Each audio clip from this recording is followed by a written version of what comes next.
오늘 말씀의 제목을 한번 따라 하시겠습니까? 사명자가 받을 상급, 사명자가 받을 상급, 이런 제목으로 말씀 은혜를 나누기를 원합니다. 지난 금요철 예배 때 전 시간의 설교 제목은 조금 선뜻하긴 합니다. 기억하실까요? 내가 복음을 전하지 아니하면 내게 뭐가 있으리로다? 화가 있을 것이다. 바울이 그런 고백을 했습니다. 내가 복음을 전하지 않냐면 전하지 않는 나에게 화가 있을 것이다. 그런 고백을 했단 말이죠. 들어가는 첫 번째 질문, 복음이 무슨 뜻일까요? 이게 흔히 쓰는 그 적어도 우리 순복음인데, 복음이라는 단어가, 제가 목사인데도요, 설교자인데요, 이 복음이라는 단어가 사실은 한마디로 정의하기가 아주 단순하게 정의해서 우리의 뼛속에 의식과 사고 속에 집어넣어서 그것에 감격할 수 있는 이 확신을 갖는다는 것이 얼마나 중요할까? 정말 복음에 대한 정확한 정의를 하시고 계실까? 그 복음의 의미를 알고 복음에 감격하고 감동해서 정말 이 복음을 전하지 않으면 견딜 수 없는 이 복음에 대한 이 떨림이 있을까? 그걸 도전하는 겁니다. 복음이 무슨 뜻일까요? 복음이란 글자 그대로 하면 복된 음성이에요. 복된 소리예요. 영어로 말하면 굿 뉴스예요. 굿 뉴스예요. 그러니까 복음이라는 단어는 뭐냐면 아주 좋은 소식이에요. 그게 복음이에요. 그래서 좀 조심스럽지만 헬라어 언어에 보면 유앙겔리온 이런 말을 쓰는데, 우리나라는 전혀 그렇지 않지만 이스라엘 나라나 미국도 조금 그런 것 같아요. 우리나라는 고부간의 갈등이 좀 힘들어 하는데, 미국이나 이스라엘 나라 쓰인 고부간의 갈등이 아니라 장모와 사이가 힘들어. 이 장모와 사이가 우리식으로 말하면 심한 고부간의 갈등처럼 생각하면 돼요. 그러니까 장모님이 사위를 보는 눈빛이, 저게 우리 딸을 확실히 안 하나? 볼 때마다 이 장모님은 사위를 쥐잡듯이 잡아먹고, 그러니까 이 사위는 장모님만 보면은 괜히 막 주눅이 드는 그런 상황인 거예요. 근데 그렇게 사는데 어느 날 친구가 와갖고, 이보게, 자네에게 굿뉴스가 있네. 나에게 무슨 굿뉴스가 있겠나? 그냥 죽지 못해 사네 나는. 아니라니까, 자네 장모님이 돌아가셨네. 장모님이 돌아가셨. 다시 말해보게, 누가 돌아가셨다고? 자네 장모님이 돌아가셨다고. 할렐루야! 이게 굿뉴스예요. 그러니까 이제 우리나라하고는 조금 상황이 좀 다르죠. 그러니까 유대 나라에 너무 사위가 장모님한테 눌려 사는데 그 장모님이 돌아가셨다고 그래갖고 그냥 그 사위가 자기도 모르게 할렐루야. 물론 참 울어야 될지 웃어야 될지 모르겠지만 이 상황이 뭐냐면 굿뉴스인 거예요. 어떤 사람에게 참 힘들고 어려운데 그 힘든 그 문제가 해결이 되는 거예요. 그게 이제 복음이라고 하는 거예요. 그러면 저와 여러분이 나한테 굿뉴스는 뭔가? 그렇죠? 나한테 굿뉴스는 뭔가? 개인 또는 이 땅에 존재하는 모든 인간들에게, 모든 생명체들에게 기쁨의 소식은 뭔가? 이 복음이거든요. 굿뉴스거든요. 그래서 누가복음 4장 18절 이하에 보면 예수님이 공생의 메시아 선언을 하잖아요.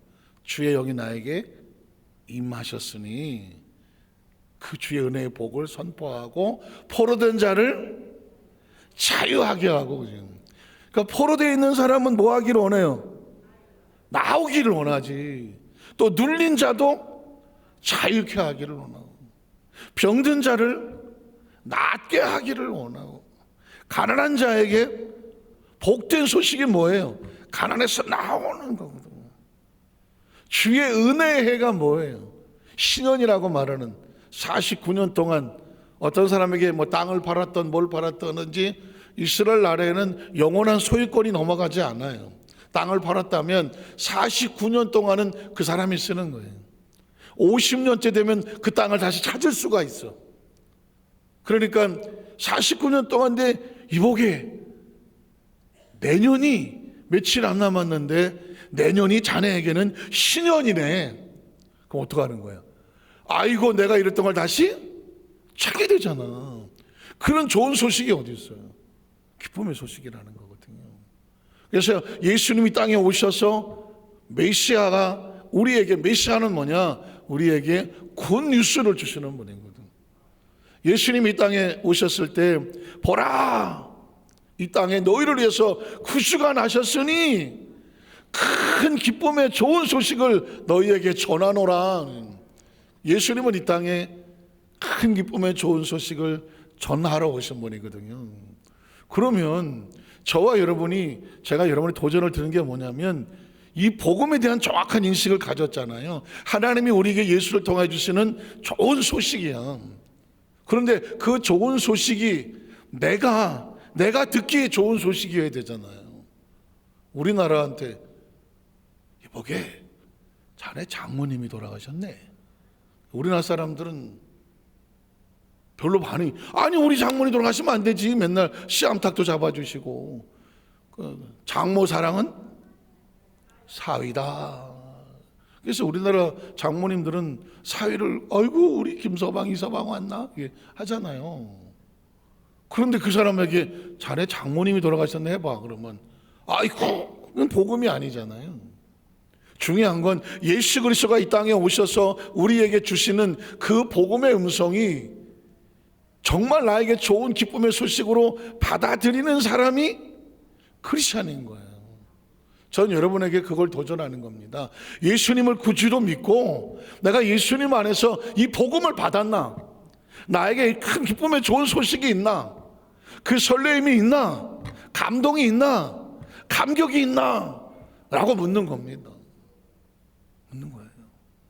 예배는 여러분에게 무슨 의미가 있으며, 찬송은 여러분에게 무슨 의미가 있으며, 기도는 여러분에게 무슨 의미가 있으며, 내게 맡겨진 사명과 직분은 무슨 의미가 있으며, 이 땅에 잠시 삶을 사는데 천국은 나에게 무슨 의미가 있으며, 다시 오실 예수님에 대한 이 재림의 약속은 나에게 무슨 의미가 있는가, 이걸 인식하고 사느냐고 묻는 거예요. 이걸 인식하고 살면 삶이 달라지죠. 삶이 달라요. 혹시 기억하십니까? 한번 죽을 고비를 넘겼다가 다시 살아난 사람은요, 그렇지 않은 사람하고 삶의 자세가 다릅니다. 삶의 자세가 다릅니다. 그건 벌써 생을 바라보는 의식이 다르고요, 자신의 이 시간과 공간을 바라보는 의식이 다르고, 죽음을 바라보는 의식도 달라요. 사실은 지혜로운 사람은 항상 죽음에 대한 인식이 가지고 있는 사람입니다. 제가 오늘 어떤 전쟁 영화를 하나, 드라마를 보게 됐는데, 군인들끼리 그 치열한 전투에 나가면서 이렇게 말하는 걸 들었어요.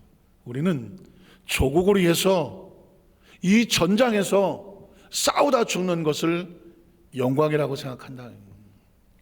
군인이 하는 소리죠. 군인의 가장 영화로운 죽음, 명예로운 죽음은 뭐냐? 나라를 위해서, 국민을 위해서 이 치열한 전쟁에서, 전쟁터에 죽는 건 군인의 명예다. 상투적인 이야기 같은데 다시 생각하게 됐어요. 아, 어떤 사람이 기꺼이 죽음을 불사하나? 내가 이 죽음을 명예로 생각하는 사람은 죽음을 불사합니다. 그런 군대가 강한 군대가 아니겠습니까? 내가 왜 여기 군대 끌려와서 개 죽음을 당하냐? 이런 사람이 나라를 위해서 싸우겠습니까? 국민을 위해서 싸우겠습니까? 아닙니다. 적어도 군복을 입고 만약에 전쟁에 벌어서 나갔다고 치면 내가 이 조국을 위해서, 내 국민을 위해서, 비록 이 전투에서 내 목숨을 잃을 망정 나는 조국을 위해서, 국민을 위해서 장렬하게 싸우다가 내 생명을 바쳤노라, 그렇게 알려달라고. 그러니까 그걸 명예로 아는 사람은 죽음을 두려워하지 않더라고요.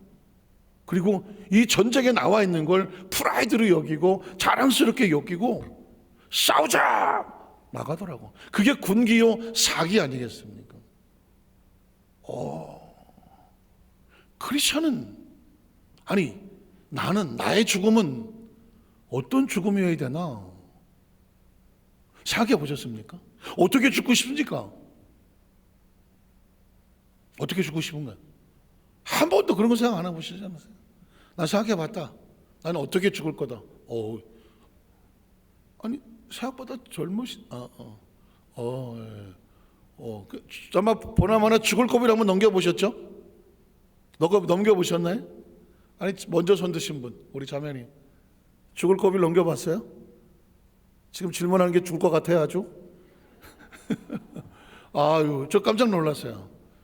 나는 어떻게 죽을 것이다 라고 생각해봤냐, 제일 먼저 손을 드셨어. 인간은 자신의 죽음을 선택할 수 있죠.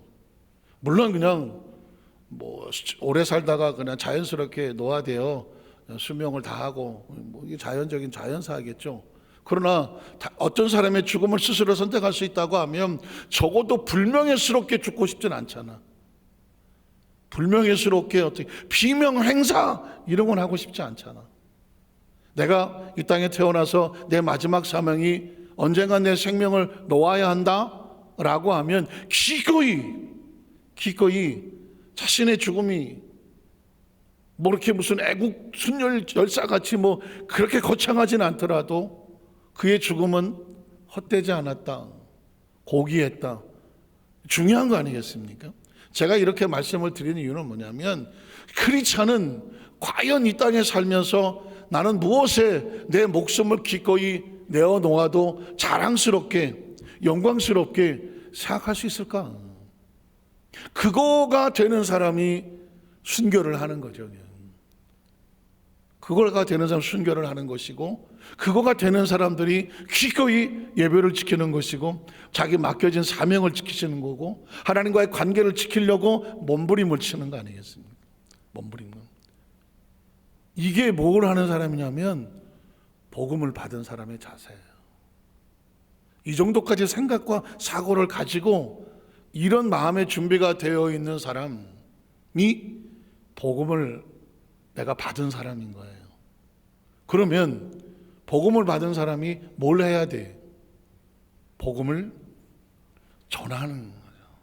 내가 이걸 전하고 싶어서 견딜 수 없어야 되는 이 가슴이 부풀어 오르는 이 열망과 열정이 있어야 하는 거죠.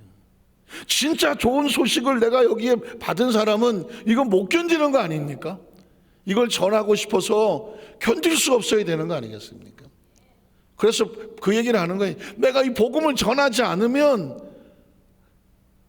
화가 임한다. 내가 너한테 복음을 맡긴 이유가 뭔데? 네가 받은 이 은혜를 네가 아는 살아 숨쉬는 동안에 그 사는 사람들에게, 복음을 듣지 못한 영혼들에게 복음을 전해라. 이게 하나님의 마음이라는 거거든요. 이게 살아있는 사람이 복음을 아는 사람이에요. 복음은 그 영이 살아있는 사람이라고요. 한번 따라 하실까요? 유레카 들어보셨습니까? 학원 이름인가요?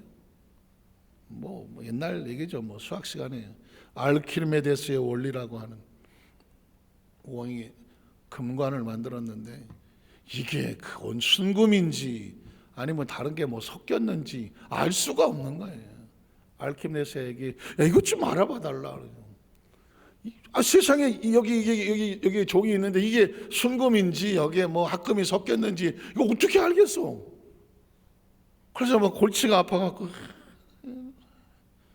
목욕탕에 가갖고 물속에 쑥 들어가는데 물이 들어간 만큼 훅 바깥으로 넘치잖아요. 평상시 같았으면 뭐 그러거나 말거나 당연한 거네. 근데 그 순간에 빵 하고 머리에 튀는 거거든요. 야, 물에 밀도가 있는데 부피가 들어가면 부피가 들어간 만큼 물이 물 바깥으로 빠져나간다? 그러면 이 순금과 또 합금이 섞인 거하고 그걸 물속에 집어넣었을 때 나오는 물의 양이 다르다면 큰 합금인지 수금인지 알 수 있지 않을까? 여기까지 생각이 나니까 그때 이제 빡 하고 나온 단어가 뭐예요? 유레카 하는 거거든요. 한번 딱 나는 알았다. 그래서 어떻게 이걸 왕에게 막 알려주고 싶어서 목욕탕에서 나온 그 패션으로 막 왕궁으로 달려갔다는 거 아닙니까? 그게 유레카인 거예요. 전 여러분에게 유레카를 하시라. 얼마나 그 감격과 감동과 그 깨달음이 와 했으니까 자기가 옷을 걸쳤냐 않고 이게 신경 쓸 틈이 없는 거예요. 왕에게 달려가서 왕에게 그 소식을 알리고 싶은 거예요. 이게 벅찬 가슴이 있는 사람이 하는 행동이라고요. 복음이 네 안에 있느냐? 그 설레임과 뜨거움이 있느냐? 그 뭔가 폭발적인 이게 튀어나가고 싶은 열정과 열망이 있느냐? 그 깨달음이 있느냐? 누구에게 전화가 주고 싶어서 막 못 견디함이 있느냐? 그 복음을 전하지 아니하면 네가 화가 있을 거다. 내가 너에게 복된 소식을 주는 이유가 뭐냐? 너 혼자 아이고 내가 복 받았습니다가 아니라는 거죠. 네가 정말 예수를 참되게 만났다면, 정말 예수를 만났다면 네가 만난 예수 그리스도에 대한 이 복음의 열정을 또 다른 사람에게 그걸 전해주고 전해주는 복음의 브릿지 다리가 되라는 거예요. 다리가 되라. 네가 전하지 아니하면 그 다리는 끊어지는 거다. 저는 그런 생각을 해봅니다. 예수 그리스도 이후에 내가 예수를 어떻게 믿게 되었을까? 누군가가 전하고 안 봐도 그죠? 전하고 저희 어머니한테 남권사님까지 전화가 거예요. 그 남권사님이 저를 끌고 다니면서 교회에다 집어넣고 어려서부터 저를 집어서 저는 이미 벌써 제가 전에 국민학교 1학년 때 찬송가 합동 찬송을 다 외웠다. 하도 우리 남고사님이 끌고 다니셔갖고 그럼 어린이고 예배고 기도원이고 수도원이고 옛날에 저희 어머니 보니까 대한수도원 또 기도하러 간다고 오산이 기도하러 이미 어렸을 때 기도원을 다 섭렵했어. 나는 아주 목사가 되기로 작정을 했나 봐. 누가 날 시키려고. 그러니까 어려서부터 하고 다녀. 이런 그 신앙의 어떤 것들이 가지고 와서 했을 때 가만히 보면 중간에 누구 한 사람만 전하지 않았어. 다리가 끊어졌어. 그럼 제가 예수를 믿었겠어요? 여러분이 예수를 믿기까지 우연히 가만히 있다가 내가 예수 믿자 쑥 튀어나온 사람 있으면 얘기해봐요. 갑자기 자다 말고 유레카 하고 교회 나온 사람 있으면 얘기해봐요. 거의 없잖아요. 누군가 해갖고 그 보이지 않는 그 누군가가 그 다리가 저와 여러분까지 연결이 돼서 그 복음이 전해지고 그 복음으로 말미암아 여러분과 제가 예수를 믿고 지금 이 자리에 와 있잖아요. 여기 단독적으로 있는 사람은 아무도 없어요. 우리가 있기까지 연결돼서 그 복음이 전해져서 여기 와 있는 거 아니에요. 저도 그 생각도 해봤어요. 우리 조상이 누군지 모르잖아요. 조상이 누군지 내가 7대조 8대조 할아버지를 알겠어, 할머니를 알겠어? 모른다고요. 그러나 내 7대조 8대조 할머니 할아버지가 있었겠어요, 없었겠어요? 봤어? 봤냐고. 나도 모르는데. 난 우리 할아버지 이름만, 할머니 할아버지 이름만 겨우 알지 그 이후에 고조 증조 난 몰라. 나는 내가 본 적이 있어야지. 그러나 지금 저와 여러분이 존재한다는 얘기는 우리 시조가 누군지 모르겠지만 김수로 어쩌고 있는데 난 잘 모르시는 분이 같아요. 그분으로부터 해서 그 줄기가 쭉 하여튼 저한테까지 왔기 때문에 제가 지금 이 세상에 존재하는 거 아니겠습니까? 그 중에 한 사람만 더러운 세상 자식 안 나 하고 우리 조상 중에 한 사람만 나는 독야 창청하리라 그래서 장가를 안 가고 혼자 자빠졌다 마시는 그럼 없는 거예요. 지금 가만히 생각해 보면 얼마나 우리는 그런 연줄로 인하여 그 줄로 인하여 여기까지 존재한다니까요. 생명도 마찬가지 아닙니까? 우리가 우연히 존재한다고요? 어른도 없잖아요. 그 라인을 보세요. 생명의 줄기를 보세요. 지금 우리 자녀들도 우리가 낳아놓은 아이들이 그 줄기가 쭉 어느 정도까지 모르겠지만 쭉 갈 거 아니에요. 신앙은 더 중요하지 않습니까? 신앙도 내가 우연히 예수 믿었나요? 아니라니까요. 예수 그리스도 이후에 그 복음의 줄기가 뭐 영국으로 가고 무슨 로마로 갔다 영국으로 갔다 저 미국으로 갔다가 중국으로 갔다가 그 뭐 백몇 년 전에 한국에 들어왔다가 어떻게 줄기 타고 이렇게 해서 저와 여러분까지 연결돼서 우리가 예수를 믿고 있는 거예요. 예수 믿는 건 우연이나 재수나 뭐 어쩌다 요행이 아니라니까요. 이건 확률적으로 수학의 확률로 따져도 이건 말이 안 되는 상황이에요. 말이 안 되는 거예요. 농담 같은 장난 얘기를 하면 애들이 있어서 좀 그런, 정자 숫자가 2억이라잖아요. 2억 마리라고 그러잖아요. 그 조그만데 뭔 2억이 들어갔어. 그런데 그 2억 중에서 한 놈이 들어가 갖고 수종을 하는 거잖아요. 그래서 옛날에 그 조커 같지만 당신은 2억 대 1의 경쟁을 뚫고 나오신 분이라고. 별로 반응이 없어요. 2억 대 1의 경쟁을 뚫고 나오신 분이라고 그래요. 최근에 저 재밌는 글을 하나 읽었는데, 제일 먼저 간 정자가 들어가서 수정하는 줄 알았어. 그랬더니 또 연구를 해보니까 그게 아니라네. 제일 먼저 뚫고 들어간 놈은 뚫고 들어가다가 힘이 빠져갖고 힘을 잃대.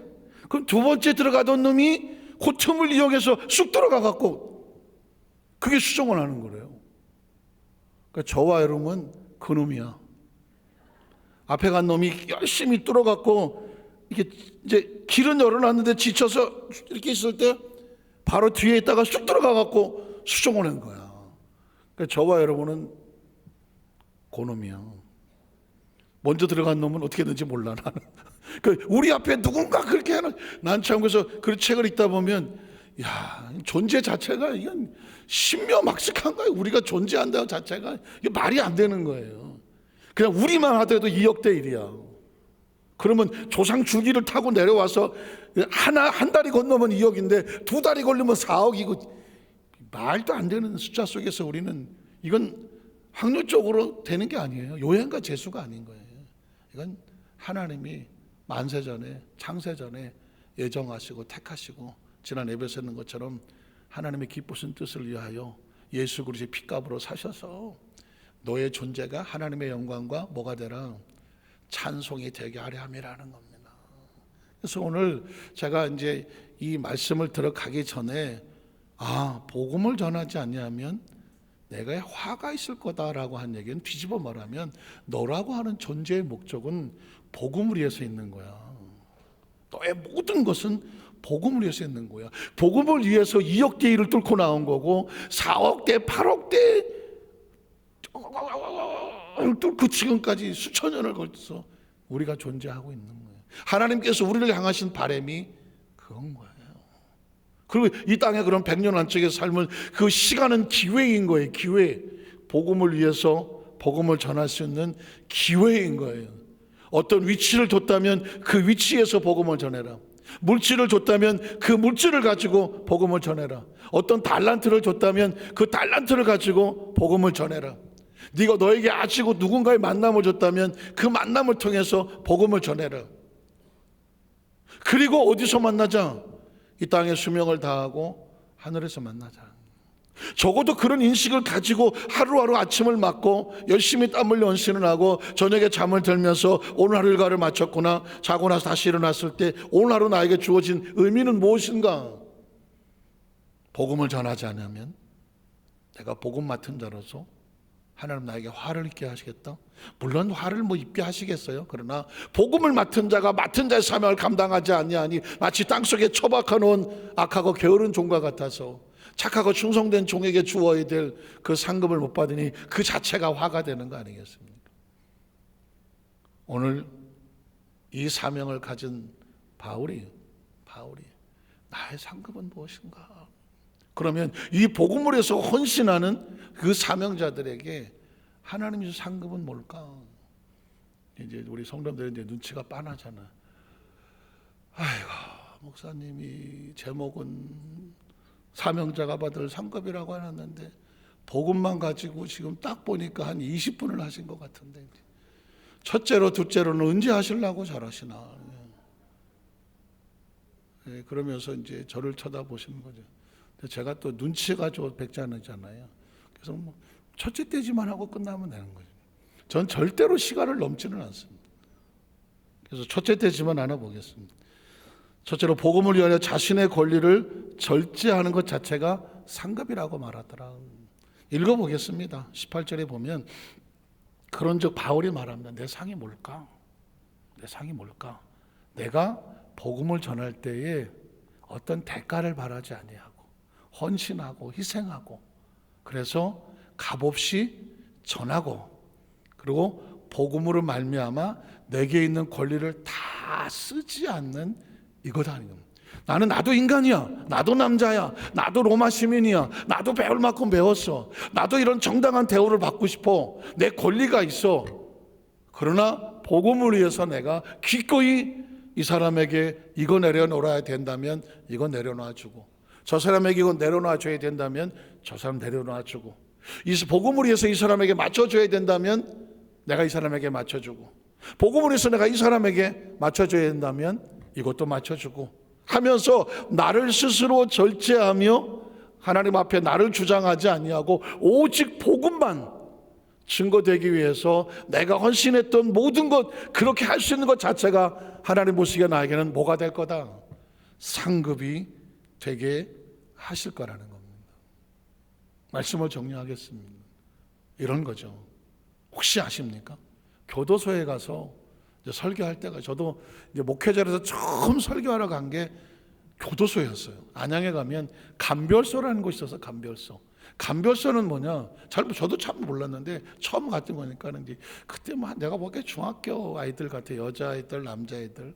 거기는 여자아이들만 있었던 것 같은데 어디로 이제 이렇게 막 판결 받기 전에 임시 보호하는 것 같아요. 막 구치소 비슷하게. 근데 감별소라 그랬던 것 같아요. 그런데 그 거의 죄를 지어서 온 사람들이잖아요. 애가 됐든 어린이 됐든 간에. 그러면 거기서 복음을 전해간 목사님이나 설교자들이 거기 앉아서 회개하시오 이 죄인들은 이렇게 하겠습니까? 아니죠. 대부분의 목사님들은 가면 이렇게 설교합니다. 어쩌다 보니 세상에서 원치 않게 죄를 만나게 되고 죄를 지어서 철창에 수감되어 있지만 사랑하는 형제 여러분, 자매 여러분, 여기 죄인 아닌 사람이 누가 있습니까? 여러분에게 복음을 전하러 온 저는 깨끗합니까? 의로웁니까? 나도 죄인입니다.